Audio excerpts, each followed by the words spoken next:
The Lowcountry Literacy Project is training teachers here in the Lowcountry to close the literacy gap with a new approach. Today, I talk one-on-one with Lindsey Ballenger of the Lowcountry Literacy Project for this edition of Quintin's Close-Ups. And if you haven't already, subscribe to my YouTube channel and like Quintin's Close-Ups on Facebook. Lindsey Ballenger, welcome back to Quintin's Close-Ups. Thanks so much, Quintin. I'm so excited to be here today. Oh, I appreciate it greatly. Needless to say, you are the co-founder and board chair of the Lowcountry Literacy Project. And according to the Postal Story, the Lowcountry Literacy Project is an initiative aiming to close the literacy gap in Charleston-area schools by integrating the Orton and the Gillingham method into classroom. So tell me, Lindsey, why this project? Why now? Yeah, absolutely. So this project is really a culmination and a partnership of individuals that have been working for since 2018 to really elevate the Orton-Gillingham approach in Charleston. So Orton-Gillingham is an individualized multisensory instruction that has been around since the early 1900s, and it's steeped in research, and it is based in neuroscience. For a very long period of time, it was really recognized for children with reading disabilities or dyslexia. And what we know is that the science of reading, that has a big body of evidence that really has unpacked how our brain learns to read. Orton-Gillingham is aligned with the science of reading. And so last year, we formalized this partnership with two groups to really be able to scale this project. We have been working in 3 partner schools in CCSD and training teachers. We're coming off a very successful school year. We've trained 76 teachers. Over 1,000 students are receiving Orton-Gillingham in the classroom, and we are poised to really be able to scale that. But really the why is that Orton-Gillingham, it has not always been accessible to teachers and to students who cannot afford it. And so all of the leaders that are involved in this project, it's very personal. We all have children who have struggled to learn how to read. We've all been fortunate enough to be able to fund this expensive intervention for them. Our children have done exceptionally well, but without that, their future may have looked very different. And so our why is that we feel that every child, regardless of socioeconomic status and regardless of their parents' ability to be able to pay for this reading instruction, should have access to it in the classroom. I ask you this because you just obviously dropped a lot of information there that's very imperative. But first, let me ask you this, Lindsey. What is the state of reading today? It's pretty dire. And so we have in the state of South Carolina, so our NAEP scores just came out, and about 62% of 4th graders are not proficient readers. And so we also see in 8th grade, the statistics are very similar. So if children are not reading when they leave elementary school, there is not much in place for them as they go to middle school and high school. And we are graduating a large group of students who are not able to read. And we must do better to ensure that these students have what they need. And what this approach that has long been used for children that are struggling to read has been so successful in the classroom with all learners, and is really, we say it's essential for some, but it's beneficial for all. And we are seeing these achievement gaps close within these public school classrooms where we are working and supporting teachers. What exactly are the benefits? Oh, there's so many benefits. So OG is a multi-sensory approach. And as I mentioned, it's steeped in the science of reading. And so it involves vocabulary, it involves phonemic awareness, and it is a systematic approach to phonics. And what we hear from our teachers is that when they went to college, or maybe they received their master's in literacy, many of them were taught that phonics was not that important. If it was, if they were taught phonics, it wasn't in a systematic way. and it was really more aligned with balanced literacy or whole language. So the reading wars are very contentious and they've been going on forever, and people have been debating about how we should be teaching reading.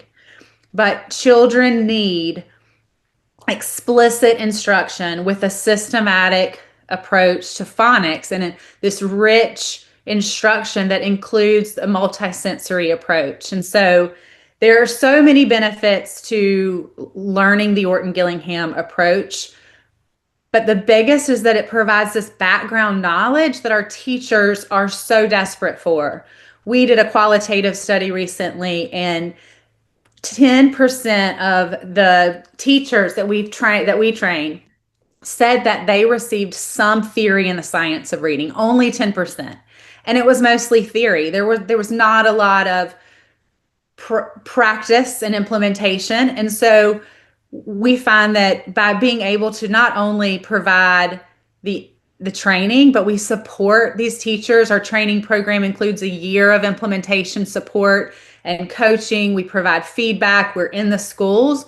Teachers are so grateful. And they're saying, I mean, we've had teachers say, I've been doing this for 25 years and I've never felt confident. There's always been a group of students that I've not been able to reach. And for the first time ever, I feel that I can teach everyone how to read, regardless of where they come in at the beginning of the school year. So it's really powerful, Quintin. What exactly is that theory of reading when you look at this approach?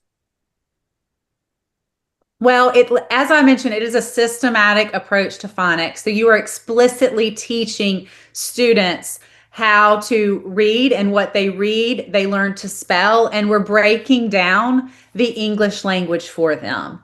And that is very different than a balanced literacy or whole language approach where they are learning to memorize the entire word. They are looking for picture clues. It's called 3Qing. They are looking at the first letter of the word, and essentially it's guessing. They're not learning to decode, and they are not given the strategies that they need to break down syllables and understand the English language in a way that it makes sense. Wow. So it's not only very beneficial for children that are not proficient readers, but it makes even your high flyers much better spellers when they understand the system. And there's a lot of spelling rules and in the English language, and so children need to be taught that. With this particular approach, Lindsey, what else should they be taught when it comes to obviously learning about reading? Well, I mean, it's such a complex subject. But children really need to be explicitly taught something before they're expected to read it. And they need a lot of repetition. And so this approach really gives teachers the background knowledge so that they're able to support all learners and really meet them where they are. The other thing with Orton-Gillingham is it is diagnostic and prescriptive. And what that means is that it gives teachers an understanding. They may know that a child's struggling, but beyond that, they're not really able to articulate to parents or educational leaders where the gaps are within a student's understanding of reading and acquiring literacy skills. But with this training, they have a better understanding of where are the gaps. Is it in phonemic awareness? Are there disconnects within within the phonics instruction that they haven't been explicitly taught?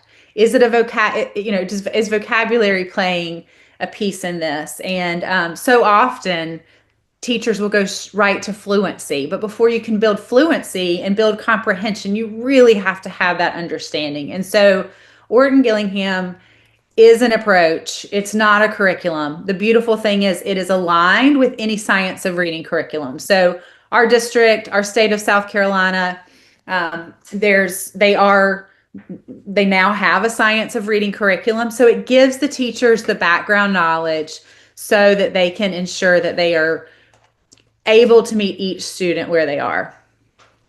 What's the biggest difference about that reading curriculum from 2018 to right now, Lindsey?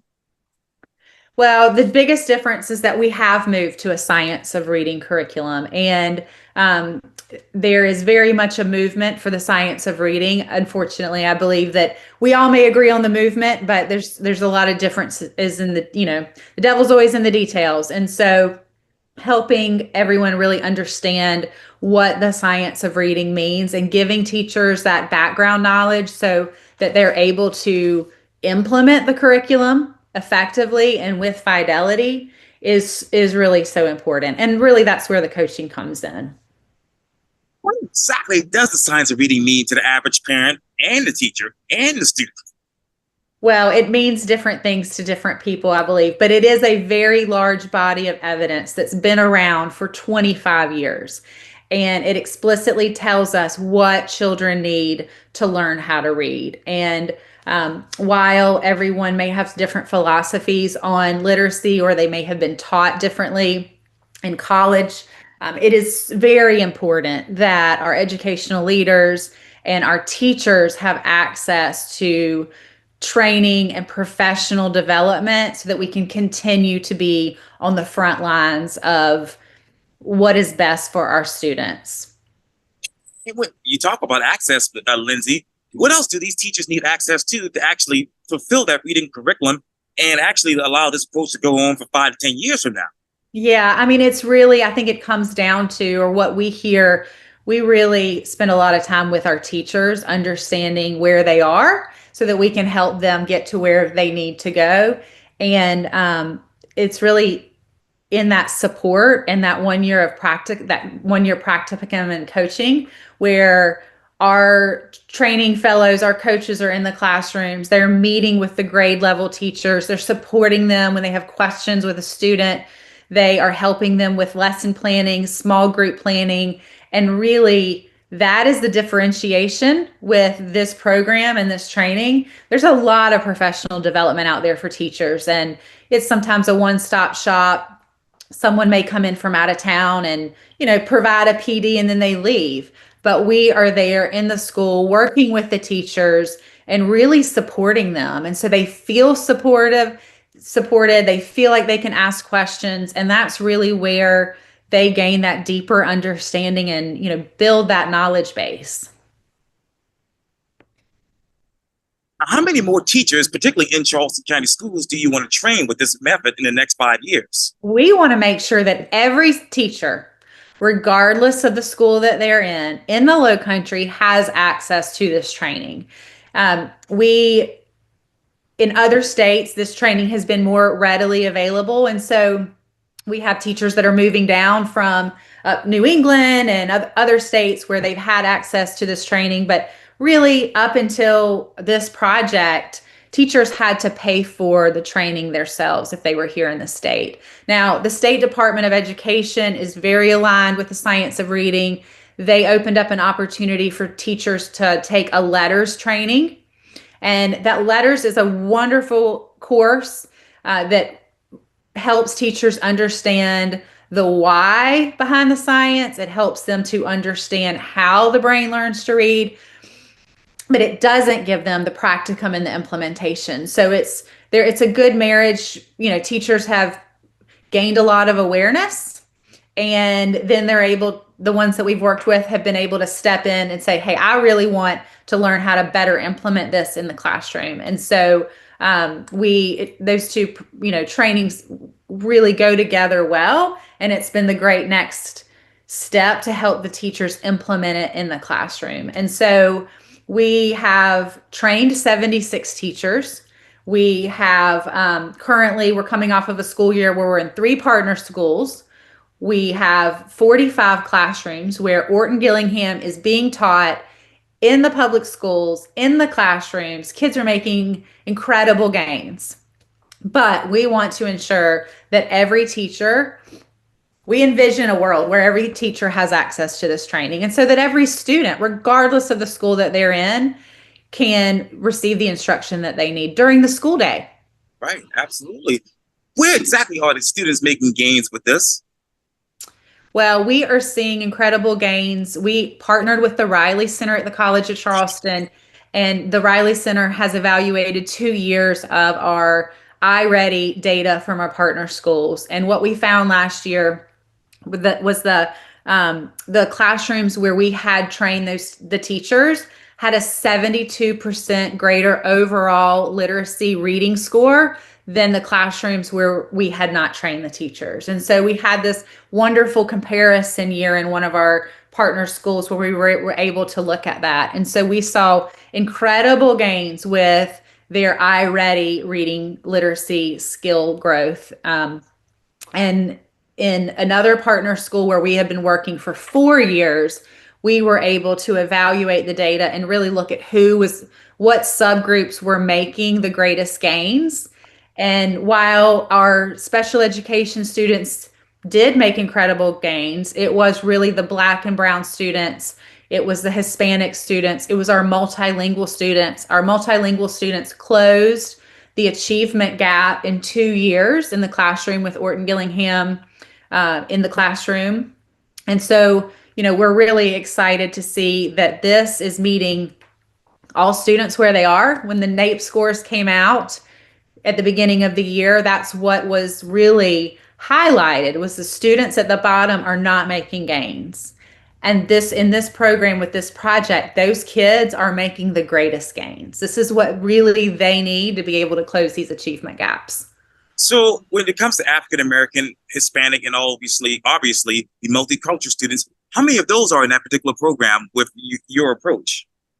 Well, right now we're in 3 partner schools, and so each school has a different demographic. Okay. 2 of the schools have about a 20% pupils in poverty percentage, but we are really excited. We've been in conversations with the district, and they're helping us to identify multiple Title I schools where we can begin training this upcoming school year. And so, like I mentioned, there's each school that we're working with right now has different demographics, but they all have students that, based on our literacy scores with 62% of 4th graders not reading, it really impacts everyone. The differentiation is that some people are able to pay for, Orton-Gillingham tutors or tutors outside of the school day, and that's not equitable. And we want all students to be able to learn to read during the school day with what they need. Oh, absolutely. And when you talk about those 4th graders, how many of those particular students do you all want to, help educate and help train those teachers in that particular grade level?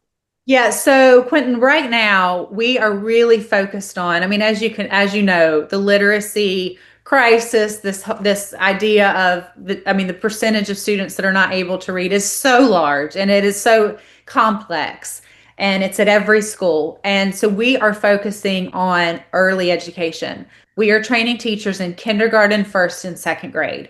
We are also training reading interventionists, and we find that the greatest gains happen in a school where students are receiving it in the classroom, and then students receive that needs additional repetition and more intervention get the same thing, just a higher dosage in reading intervention. And that's where we're seeing incredible gains. But we're focused right now on those grades because as we get to 3rd, 4th, 5th grade, students are having to read to learn.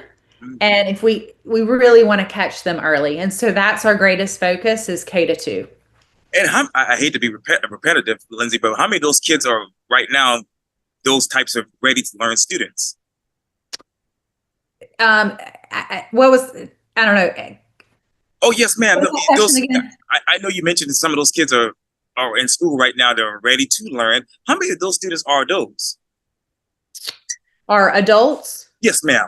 Absolutely. Well, I think there's some crazy statistics that, really unpack the impacts of the literacy crisis.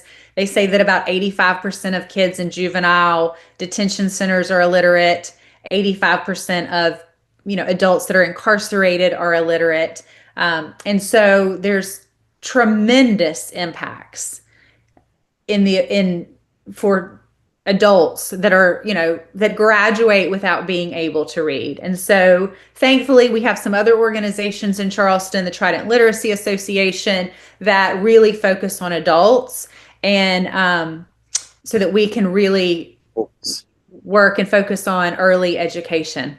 Wow. But we also have great partnerships with some community-based organizations, and we want to, support them. We have a wonderful Orton-Gillingham community, and so we work really hard to be able to partner with them, support them, and help them build out stronger academic programming related to literacy. What exactly are those academic programs that you want to strengthen next? Well, our focus is for a relatively young organization. This is very much a grassroots initiative. And so being able to effectively scale this into new schools, particularly Title I schools in North Charleston, is our greatest focus for this coming year.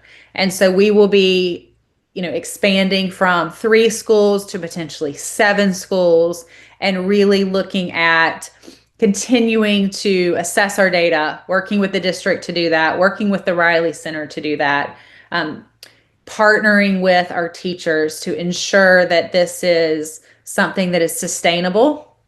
And that is really our focus. Being able to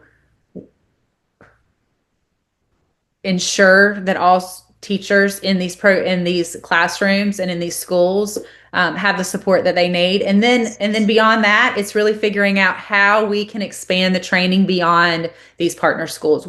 There's a great demand. There's been a great demand for Orton-Gillingham training for quite a while, but we have teachers that have been reaching out to us in other schools where we don't have that partnership, and they want this training.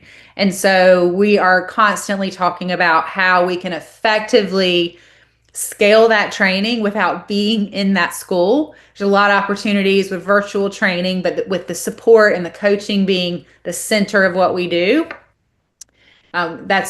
will always remain really, important and critical. And so we're excited to have that challenge. And, we know that there is a great demand within the education community for what we are offering. We're excited to partner with teachers, schools, and organizations to do that work. Let me ask you this. This might be an off-topic question, but when it comes to that virtual learning, is that better for the teachers and students, or is in-person learning much better for them? Yeah, so we are a big believer in in-person learning. The heart of Orton-Gillingham is multi-sensory instruction. And so, it can be done virtually, but in-person learning is unmatched. Lindsey, I'm sitting here at the College of Charleston as we speak here, and I'm sure the Riley Center will back me up on this, but when you looked at that data, when you and your team looked at that data, what surprised you the most with the reading indifferences, for lack of a better word?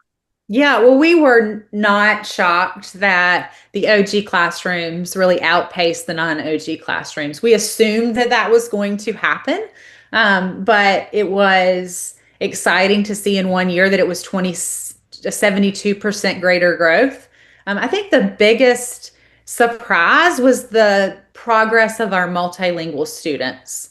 And we really attribute to that multi-sensory instruction. And so we know that that population is continuing to grow. And we have some schools in Charleston County that have very high number of multilingual learners or English as a second language. And so I think that was the biggest surprise. But it was, we were so excited to see that. I mean, a lot of teacher feedback was that they felt like these kids were making huge gains, but it was wonderful to see it connect and, be realized with our iReady testing.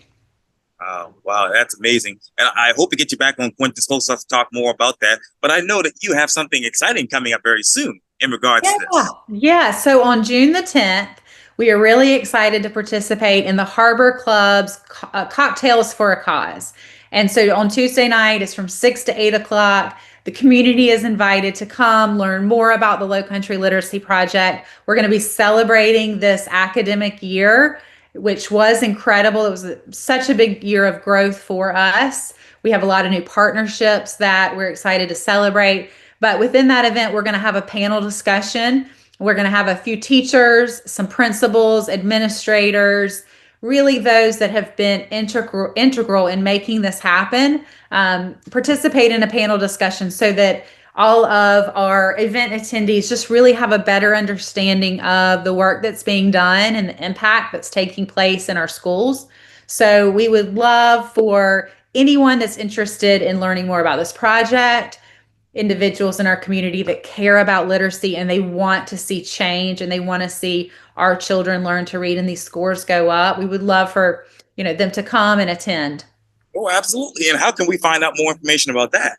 Yeah, so on our social media, Facebook, LinkedIn, Instagram, we have event post. It links to Eventbrite, which is a part of, it's being run by the Harbor Club. You can sign up for a ticket. It's $30. 15 goes back to our organization. We will have cocktails, hors d'oeuvres. It'll be a great night. So I encourage people to go ahead and purchase their ticket early. Absolutely. Well, Lindsey Ballenger, thank you so much for your time. And again, welcome back to Quintin's Close-Ups. Thank you, Quintin. Have a great day. Likewise.